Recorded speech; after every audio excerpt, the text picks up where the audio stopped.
بسم الله الرحمن الرحيم. السلام عليكم ورحمة الله وبركاته. الحمد لله وحده والصلاة والسلام على من لا نبي بعده. أما بعد فأعوذ بالله من الشيطان الرجيم. بسم الله الرحمن الرحيم.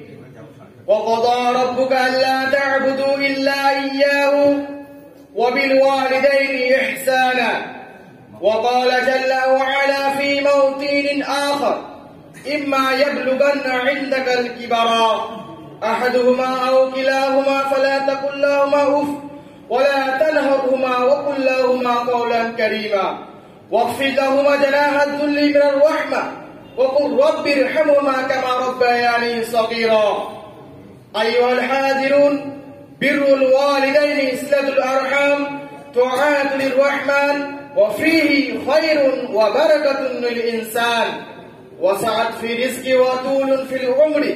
قال النبي صلى الله عليه وسلم: من أحب أن يبسط له في رزقه وإن سأله.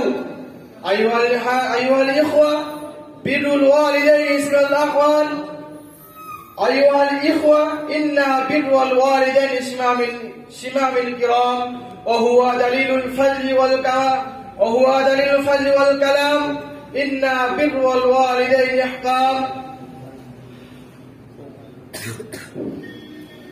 والبار بوالديه قريب من الله، قريب من الناس، قريب من الجنة.